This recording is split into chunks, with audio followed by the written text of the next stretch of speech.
Glória a Deus. Aleluia. Agora que você já está de pé, eu sei que quem estava no encontro já fez isso várias vezes hoje. Mas você que não foi para o encontro, você tem a chance agora de dar um abraço nessa pessoa do seu lado. Diga para ele que bom que você está pertinho de mim. Avisa ele, eu não vou te largar mais, hein? Avisa aí. Já conta para ele, no final você vai ter que pagar um café para mim.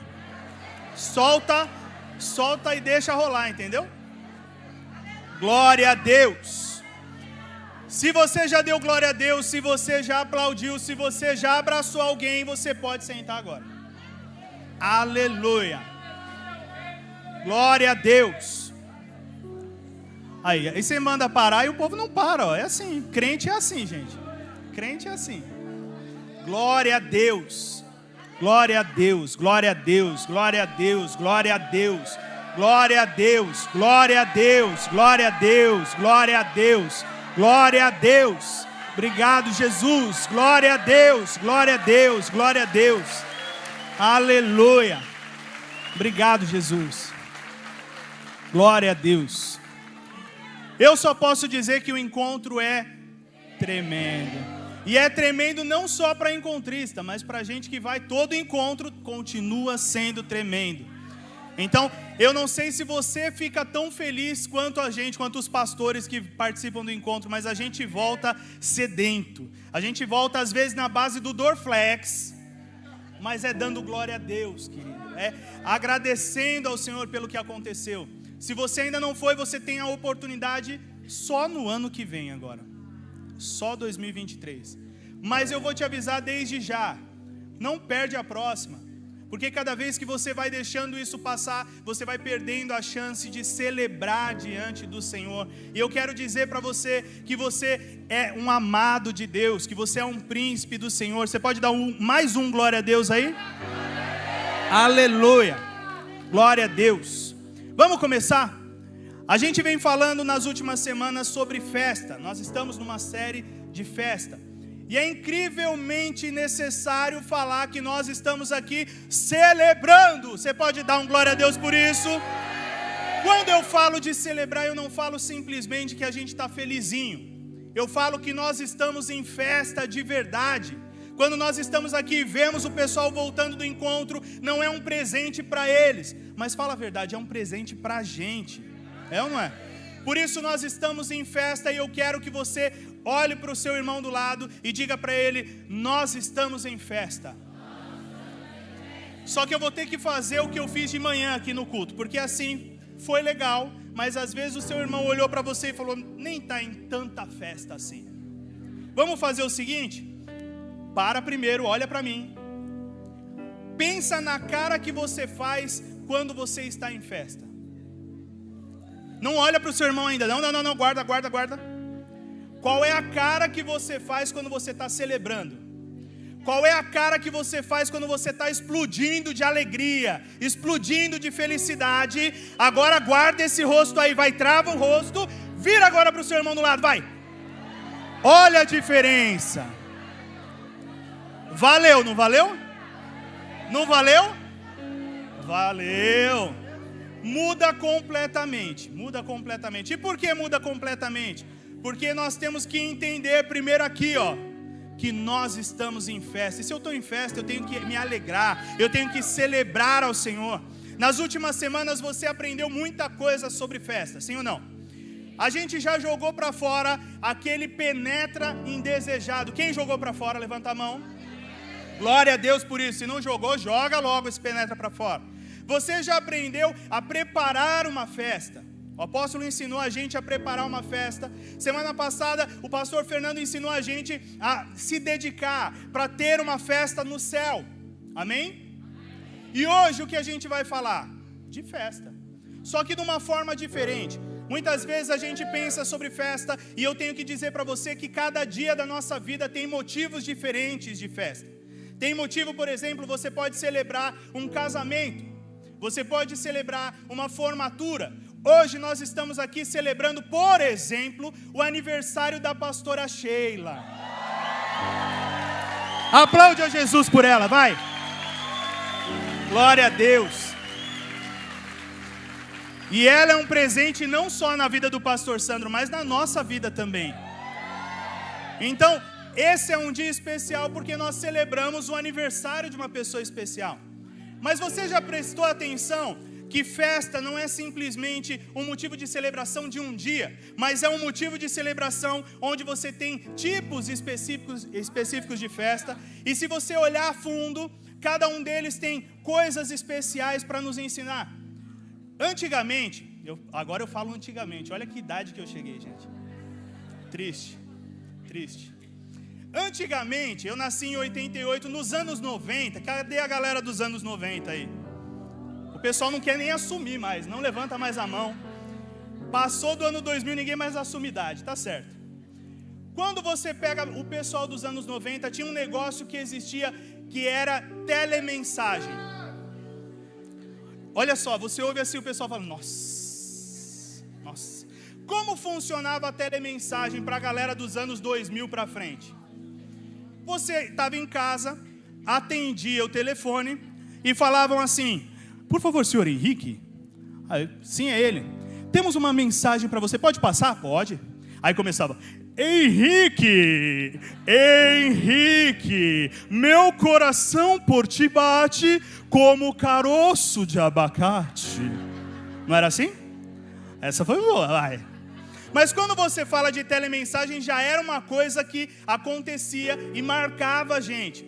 Só que tem um nível 2 disso. O nível 1 era a telemensagem. O nível 2 era loucuras de amor. Agora o negócio ficou pesado, né? Ficou pesado. Vamos ser sinceros, a gente está em família, não vou contar para ninguém. Quem aqui já recebeu um loucuras de amor, levanta a mão. Ninguém quer assumir. Ah, tem um ali que assumiu. Como funcionava o loucuras de amor?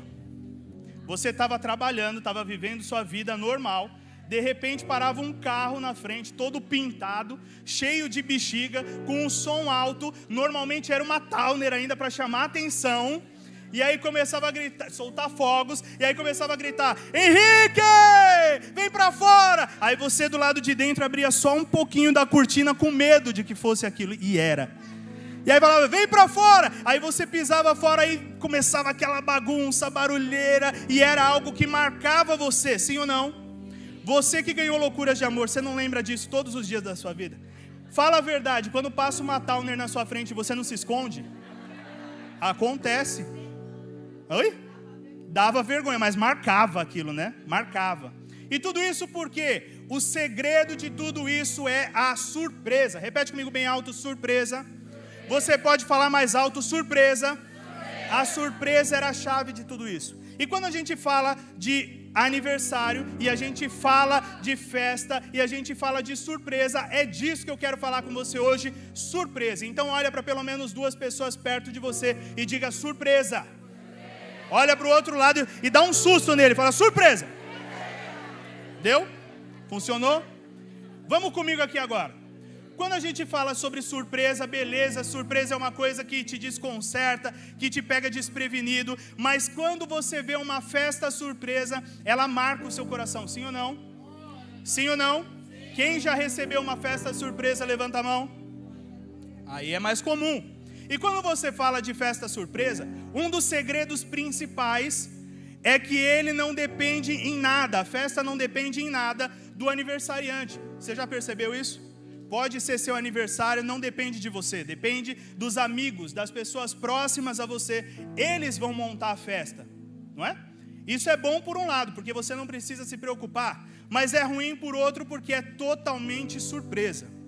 E isso pode ser bom para você, ou pode ser ruim. Quando você fala de surpresa nesse nível, quer dizer que você está ali, você vai participar daquela festa sem saber, mas a questão toda é que a chave dessa festa, a regra é clara, tem que ser surpresa, você não pode estar sabendo.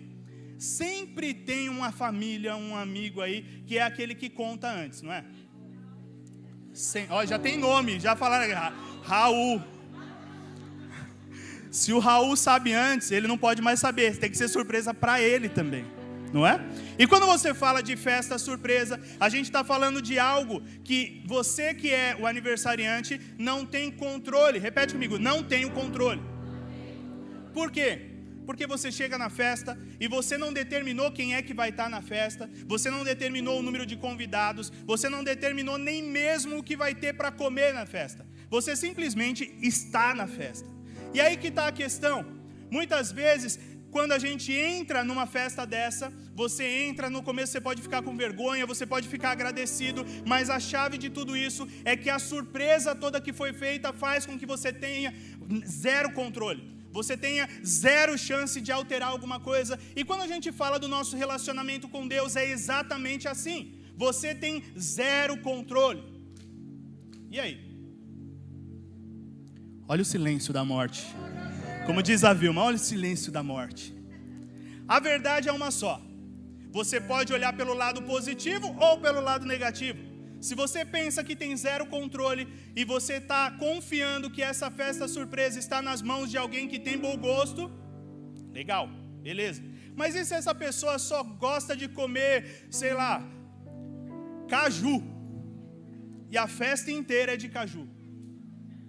Você vai se sentir meio desconfortável, porque não era aquilo que você imaginava. Você tem zero controle sobre aquilo. Mas a questão é que se é zero controle, se é surpresa absoluta, com Deus você tem a maior segurança de todas, porque Ele sabe o que você gosta, Ele sabe o que é melhor para você, Ele sabe como fazer isso. Então cutuca a pessoa do seu lado e fala para ele: se você for fazer uma festa surpresa para mim, capricha. Tá? Já avisa aí. Você sabe que eu comecei a pensar. Vamos aqui. Eu comecei a pensar sobre festa surpresa. E eu lembrei que eu tive algumas festas surpresas. Vamos comigo. Eu tive algumas festas surpresas. Mas a que mais me marcou foi assim. Era um sábado, meu aniversário era um sábado. E tinha reunião da NG. E era a reunião da NG, eu preparei a palavra, porque eu ia ministrar, e estava ali preparado para trazer uma palavra especial, orei bastante, me preparei, conversei com o pessoal que ia participar da reunião, a gente montou a estrutura da reunião, até que durante a semana, um casal me chamou e falou: pastor, a gente precisa muito conversar com você. Eu falei: tudo bem, pode ser em qualquer dia, menos sábado. E eles falaram: não, tem que ser sábado. Precisa ser no sábado, porque a gente precisa, é urgente, mas é rápido, não vai atrapalhar em nada a reunião. A gente mora na Dom Jaime, é rapidinho, você chega na igreja. Eu fui meio a contragosto, vou ser sincero. Fui naquela de já querendo voltar, sabe? E aí eu cheguei na casa dele, era perto do horário da NG. E aí é aquela conversa onde você atende a pessoa, você conversa com ela, você ora por ela, mas o tempo inteiro, sinceramente, eu estava assim, sentado na ponta da cadeira, e já assim, em nome de Jesus, amém. E já ia levantar ele, não, mas aí voltava assim, tava, oh meu Deus. Aí ele falava, vamos orar de novo, em nome de Jesus, amém. Já estava de pé, não, senta pastor, senta. E foi assim, e sendo sincero, era um olho neles, um olho no relógio. Um olho neles, um olho no relógio, até que chegou o momento que eu percebi que eu estava atrasado para aquilo que eu tinha programado. E quando você está atrasado para algo que você está programado, como você fica? Desesperado. Esse era o sentido do que eu estava sentindo. Eu estava ali meio de pé, meio sentado, e eles não terminavam, e eu olhava para a pastora Thalita e falava: Thalita, meu Deus do céu, vamos terminar isso. E aí eles puxavam o assunto, e eu falando: meu Deus, eu estou atrasado para começar a reunião. Já tinha começado. Se Jesus tivesse voltado, eu já tinha ficado. E aí, aquele sentimento, e aí quando eu olhei no relógio de novo, já estava na hora do louvor, e eu continuava na casa deles.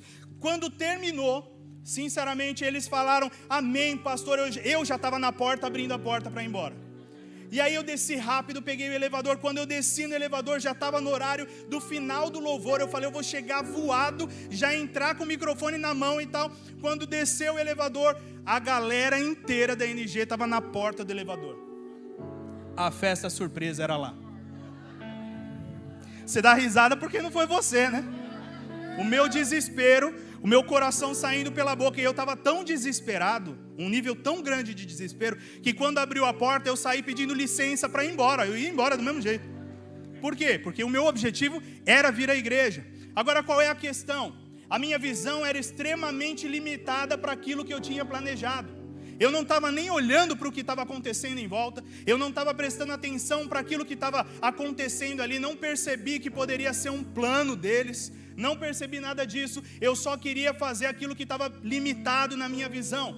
E quando você pensa sobre a limitação da visão, é o detalhe da festa surpresa. Festa surpresa é viver algo que era improvável de acontecer. A minha vida com Deus, ela é baseada em viver de surpresa em surpresa. Só que muitas vezes no nosso relacionamento com Deus, eu coloco a minha visão limitada como sendo a parte mais importante. A minha visão limitada quer que eu alcance as coisas, que eu enxergue as coisas. Mas a verdade é que a nossa visão, ela cai por terra quando entra a presença de Deus. Quando a gente está falando de Deus, não existe mais a nossa visão, mas existe a visão dEle. Não existe mais o nosso querer, mas existe o querer dEle. E é aí que tudo muda.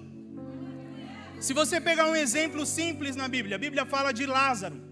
E Lázaro era um homem que ficou doente, e a família sofreu com a enfermidade de Lázaro, e ele, você sabe da história, vai. Ele morreu. Vamos contar para quem não sabe. Ele morreu. E depois que ele morreu, ele foi sepultado, foi colocado dentro de uma caverna, fecharam com uma pedra, e ele passou ali 4 dias morto.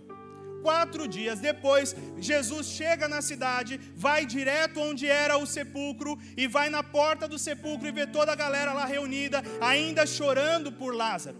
E por que eles choravam? Porque eles olhavam aquela situação e a visão limitada deles parava na pedra na porta da caverna. Eles não enxergavam nada além da morte de Lázaro. Eles não enxergavam nada além daquela pedra que fechava o sepulcro. E vamos ser sinceros, quando nós paramos no meio da nossa vida e vemos em nós uma pedra de sepulcro rolada, parece que tudo acabou. Parece que não existe mais uma saída. Parece que não existe mais nada que possa acontecer de bom. Só que aí chega Jesus. Se você já sabe da história, você já vai dando glória. Por quê? Ele chega pleno na cidade, vai direto ao sepulcro, chama Lázaro dentro da caverna e fala: ei, Lázaro, vem para fora. Sabe por quê? A visão de Jesus não parava naquela pedra, a visão de Jesus não parava em Lázaro morto, mas a visão de Jesus mostrava Lázaro lá dentro, sim, mas o Lázaro que tinha uma vida inteira para viver, o Lázaro que faria diferença na terra, o Lázaro que, segundo a Bíblia, pregaria e falaria do testemunho de vida dele. A nossa visão limitada, ela para onde nós alcançamos. A visão de Jesus vai muito além, e é aí que está a questão. As surpresas de Jesus sempre são coisas que você nunca imaginaria, coisas que você jamais pensaria que poderia acontecer. Por quê? Porque o futuro que Jesus tem para nós, Ele enxerga. Nós podemos não enxergar, mas Ele sabe exatamente onde você vai chegar. Ele sabe exatamente o que você vai construir. Ele sabe exatamente o que Ele tem no futuro para você. Aleluia. Você pode dar um glória a Deus por isso? A nossa visão limitada. Aleluia.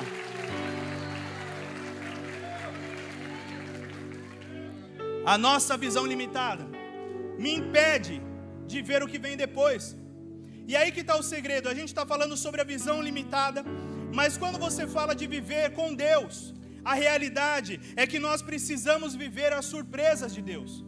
E vamos ser sinceros, quem vive um pouquinho mais de tempo com Jesus já sabe que com Ele ou você se prepara para viver surpresas, ou você vai ficar sendo arrastado pelas surpresas dele. Você não tem muita opção. E não é porque Ele te obriga, é porque o que vem dele é muito maior do que o que você tem expectativa. E quando a gente fala de viver as surpresas de Deus, tem 3 pontos simples que você precisa viver. A primeira delas, confiar plenamente nele. Olha para a pessoa do seu lado e diga aí, confiar. Não, fala com vontade, confiar plenamente nele. Um dos maiores problemas da festa surpresa é para aqueles que gostam de ter todo o controle na mão. Você conhece alguém assim? Não vou perguntar se você é assim, mas você conhece alguém assim? Essa pessoa normalmente ela tem problema para festa surpresa. Por quê?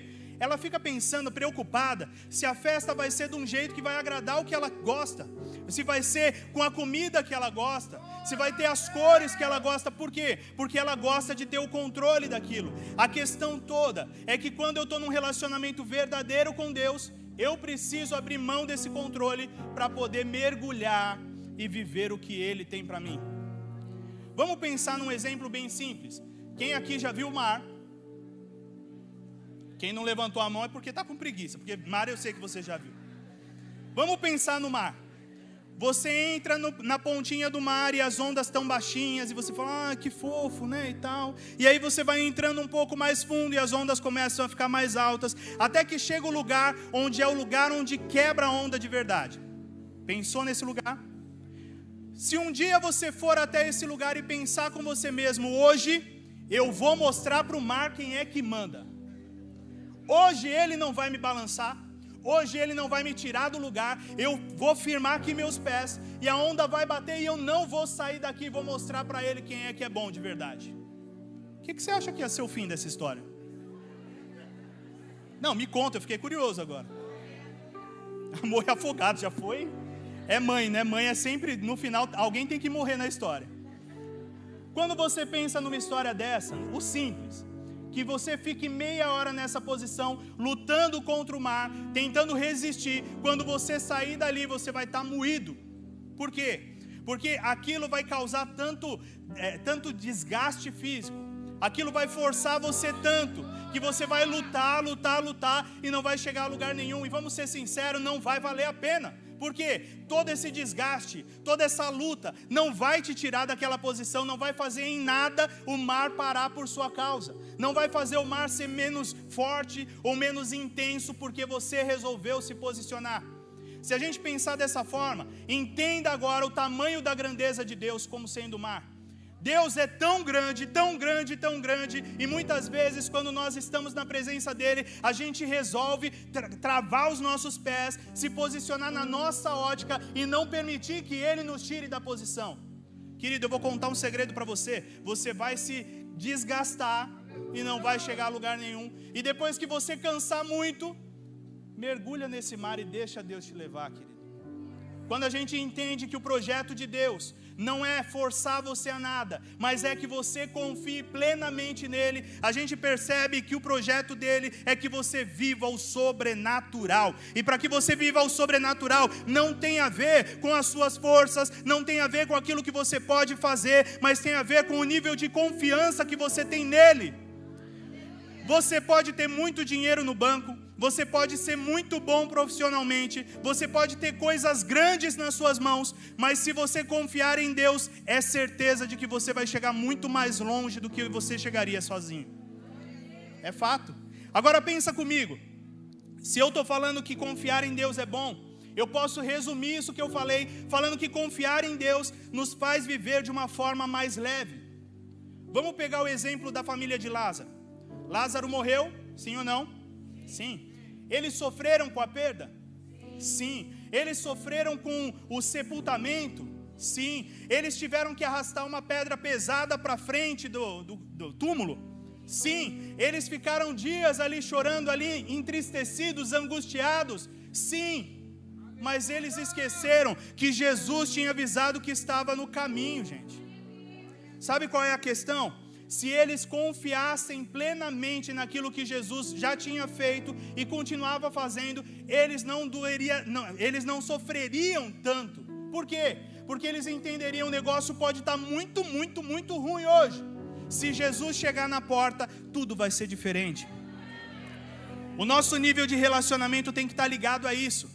Eu preciso entender que o negócio pode estar feio, a situação pode ser difícil, mas se Jesus está chegando na minha vida, se Ele tem liberdade para agir, tudo vai ficar bem. Tudo vai ficar bem. Eles poderiam ter sofrido menos, eles poderiam ter lutado menos, e a questão toda é que a confiança está completamente ligada a um relacionamento verdadeiro. Eles já conheciam a Jesus.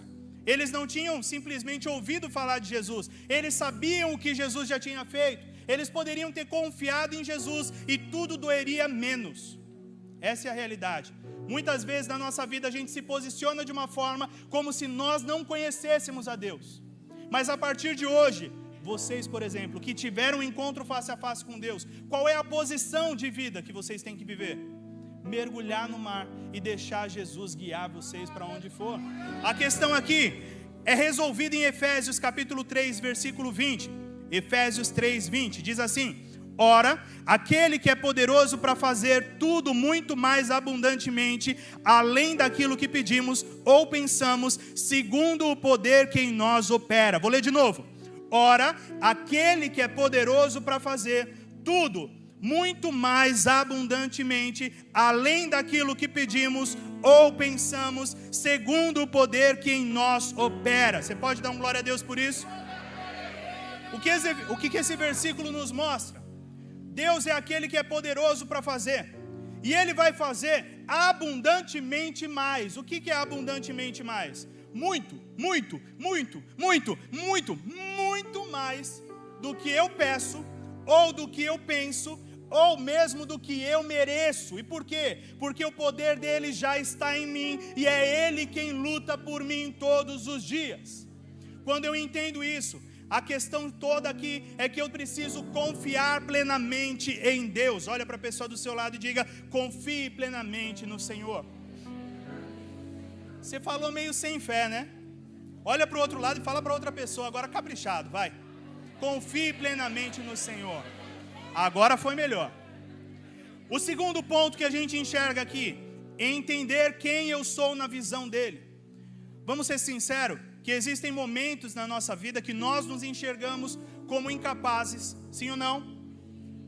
Nós nos enxergamos como tristes, como abandonados, como solitários. Há momentos na nossa vida que parece que nós estamos sozinhos no meio da situação e você não sabe nem mesmo a quem recorrer. Vamos pegar um exemplo aqui para mostrar tudo isso? A Bíblia fala sobre Davi. E Davi era um pastor de ovelhas, sendo ali jovem ainda. A Bíblia fala que eram poucas ovelhas. Ele não era, nossa, tinha uma multidão de ovelhas para ele cuidar. Ele ficava no pasto ali com as ovelhas, mas eram poucas ovelhas.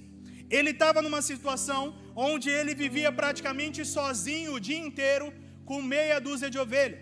Ele poderia estar ali triste, angustiado, deprimido, se sentindo abandonado pela família, mas a Bíblia diz que ele usava esse tempo para ser amigo de Deus. E o que isso significa? Significa que ele entendeu que fisicamente ele estava sozinho, mas ele tinha total condição de ter amizade com Deus, relacionamento verdadeiro com Deus em todo o período que ele estava ali. E essa amizade, esse vínculo com Deus fez com que ele entendesse uma coisa: os outros podem dizer, pensar aquilo que eu sou, os outros podem dar pitaco em como eu vivo a minha vida, mas a verdade é que a minha visão depende da visão de Deus. A verdade é que a minha ótica tem que ser alinhada com a ótica de Deus. A verdade é que aquilo que eu enxergo na minha vida tem que ser o que Deus enxerga de mim. E pensa comigo, vê se não é a realidade do que Davi vivia. A Bíblia fala que ele estava no pasto, cuidava de ovelhas, e de repente surgiu um leão. E o que ele fez com o leão? Matou o leão. De repente surgiu um urso. E o que ele fez com o urso? Matou o urso. Vamos pensar aqui de uma forma bem racional. Que pastor de ovelhas se levantaria para lutar com um leão ou contra um urso? Você conhece algum? Eles não andavam armados, não tinham porte de armas. Eles não eram treinados como caçadores, muito pelo contrário, eles só sabiam proteger as ovelhas no mínimo possível. Mas ele não se enxergava como um pastor de ovelhas. O resto do mundo podia dizer, ele é só um pastor de ovelhas. Ele sabia que dentro dele havia um potencial muito maior. Ele sabia quem ele era e ele não era simplesmente um pastor de ovelhas. Por quê? Porque Deus não enxergava ele assim. É a questão mais difícil de nós entendermos na nossa vida. Eu sou tudo aquilo que Deus diz que eu sou. Essa é a questão mais difícil. Por quê? Porque muitas vezes a gente tem o hábito de ouvir o que os outros têm a dizer. A gente tem o hábito de querer se comparar ao que os outros pensam. E a verdade é uma só.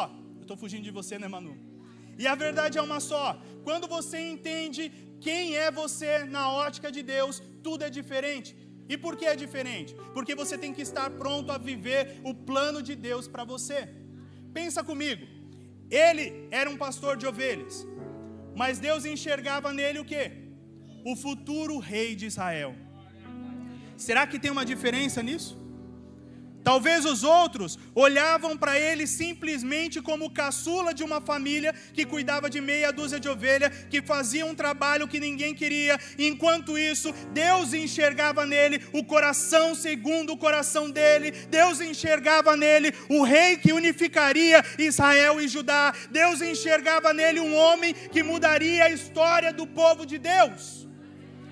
E qual é a questão? A questão aqui não é soberba. A questão aqui não é que Davi se achava, mas a questão aqui é que Davi tinha fixo na mente dele que a ótica de Deus, aquilo que Deus enxergava era o que ele era, aquilo que Deus dizia para ele era o que ele seria. E muitas vezes o nosso problema está aí, nós estamos no meio do pasto e queremos nos enxergar como um pastorzinho de ovelhas. Deus te coloca no meio do pasto, mas é para te surpreender e te fazer crescer e te fazer subir degraus para ser o príncipe que Deus te chamou para ser. Aleluia. Aleluia. Sabe qual é a real? Cada uma dessas surpresas que vinham para Davi poderiam parecer surpresas difíceis, surpresas duras, mas eram as surpresas que credenciaram ele para ser quem ele deveria ser. Pensa comigo, você está no meio de um pasto, surge um leão, você ia falar que era uma surpresa positiva? Não. Só que ele enxergou que aquilo ali estava credenciando ele para algo muito maior. Aquilo ali estava preparando ele para viver o sobrenatural de Deus. Sabe qual é a questão? A questão é que muitas vezes nós queremos limitar a nossa visão e enxergar simplesmente que aquilo é ruim e ponto. Muitas vezes Deus usa situações que parecem duras, que parecem difíceis, para nos preparar, e essa surpresa também vem de Deus. A verdade é que nós temos a tendência de imaginar que a surpresa de Deus é aquela que você vai amanhecer num dia ensolarado e lindo, onde os passarinhos cantam, e aí você abre a porta da sua casa, tem uma Mercedes parada na porta, com um laço em cima, escrito na porta, para você, embaixo, IPVA pago. Nós temos a consciência de que essa é a surpresa de Deus. Mas eu provo para você que surpresa de Deus nem sempre é uma Mercedes com IPVA pago. Às vezes a surpresa de Deus é um leão no meio do seu pasto. Às vezes a surpresa de Deus é um apertar nas suas finanças. Às vezes a surpresa de Deus é você ter que estudar para passar num teste que precisa passar. E por quê? Porque você precisa crescer, querido.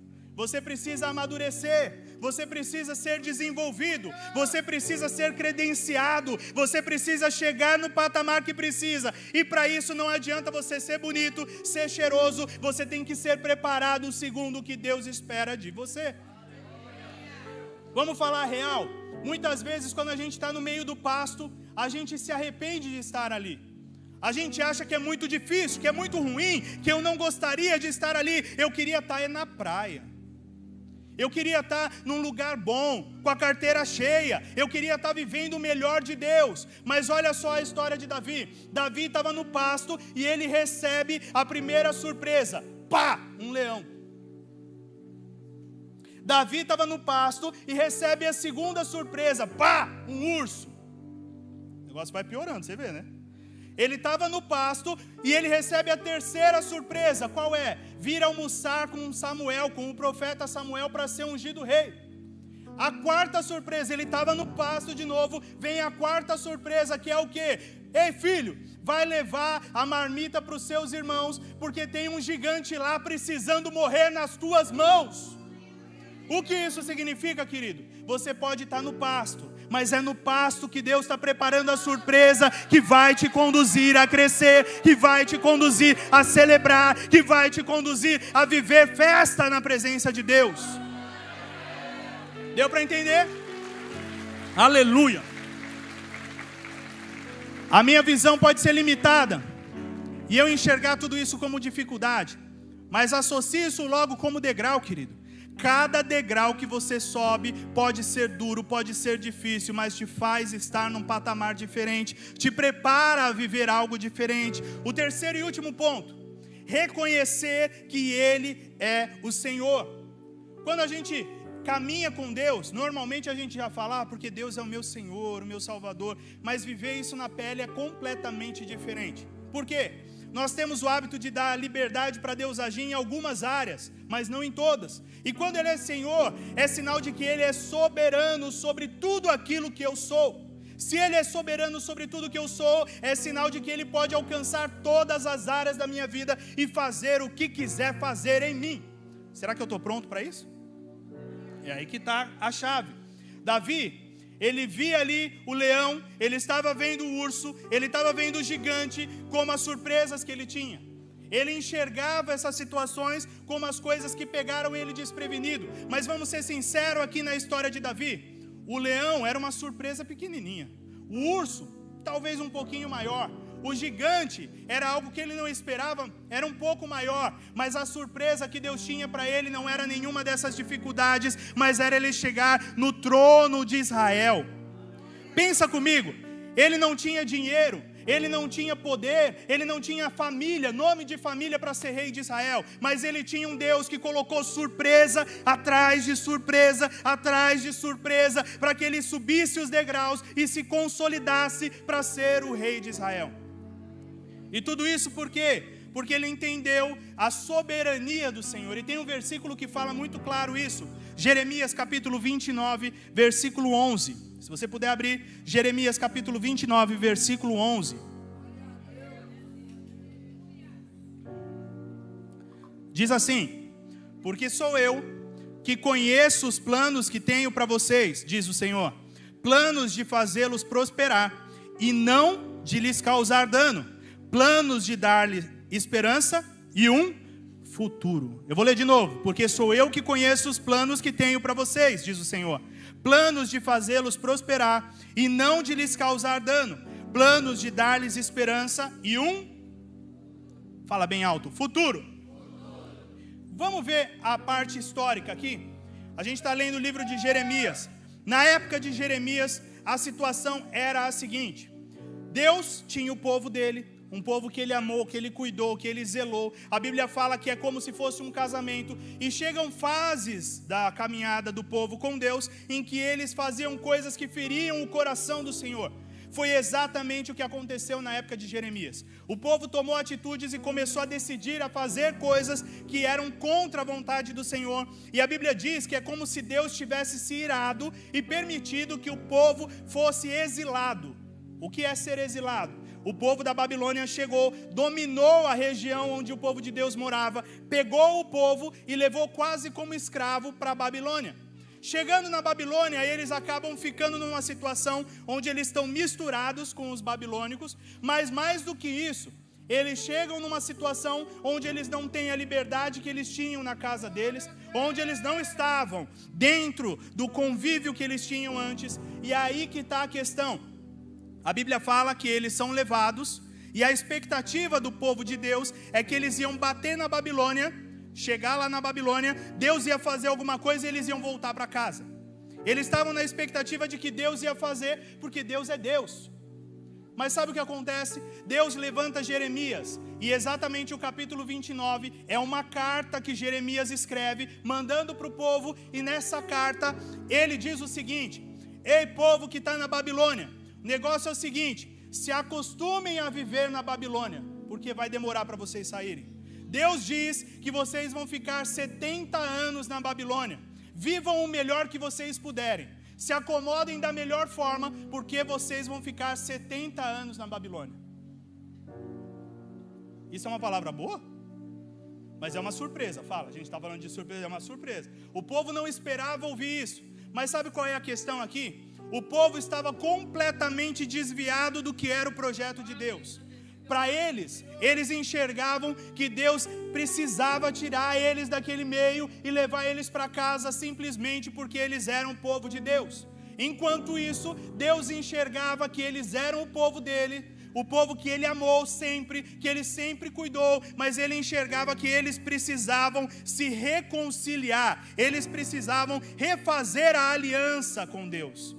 E aí é completamente diferente. Por quê? Porque aquilo que eles imaginavam que poderia acontecer, que era simplesmente uma libertação, demorou 70 anos. Por quê? Porque eles precisavam voltar o coração para Deus.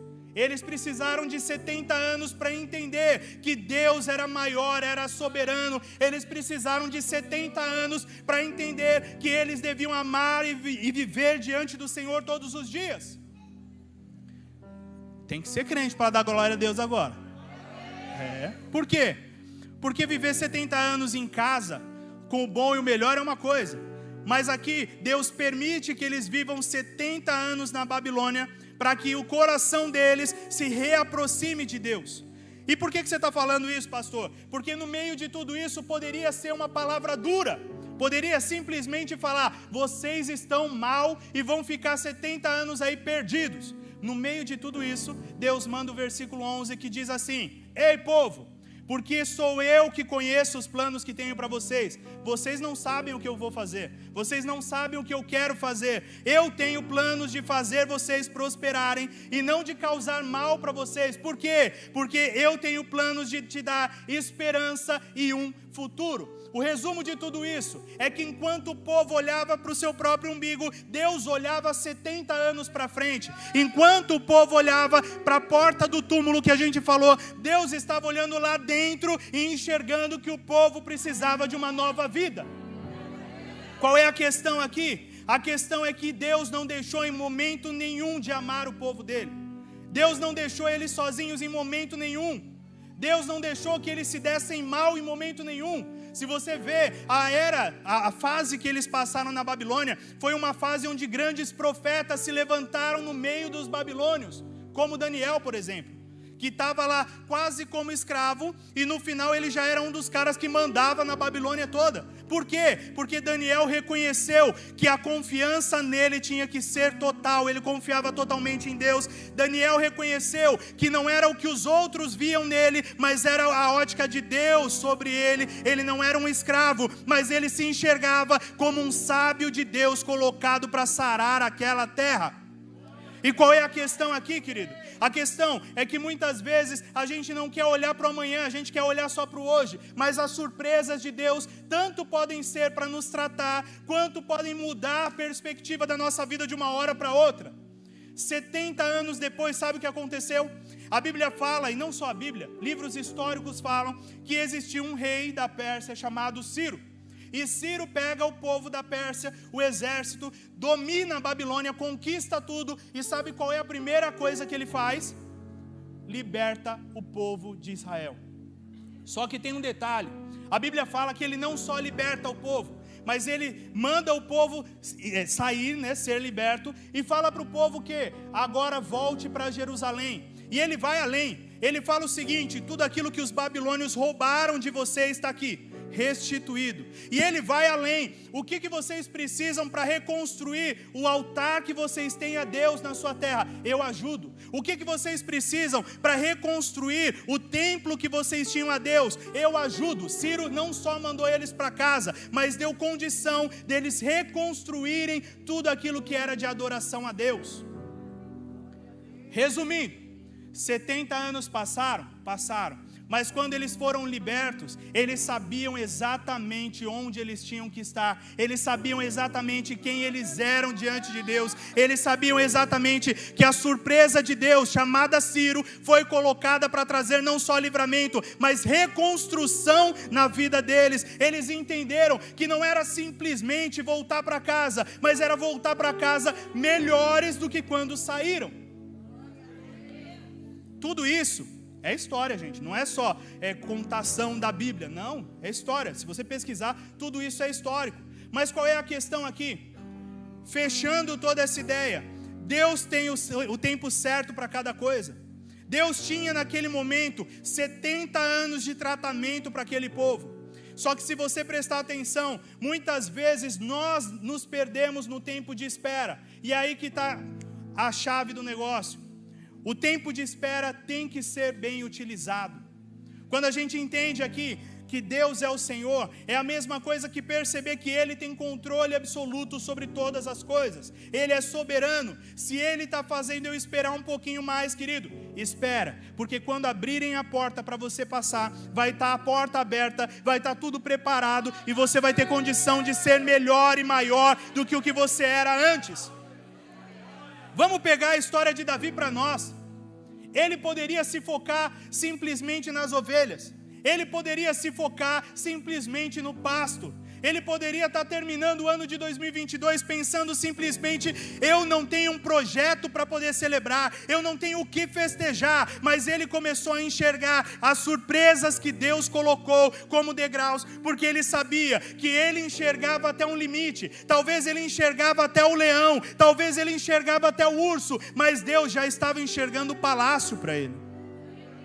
Então hoje, a questão toda não é simplesmente nós ouvirmos falar de festa, mas eu entender que as surpresas que Deus tem para mim vão me transformar naquilo que eu preciso ser.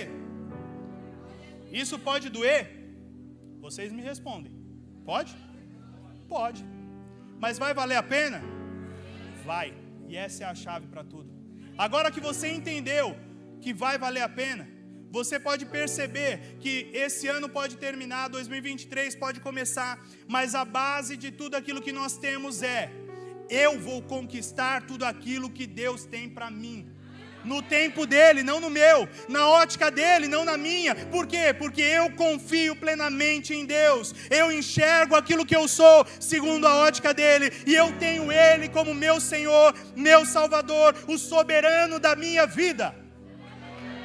Se você pode aplaudir a Jesus, aplaude.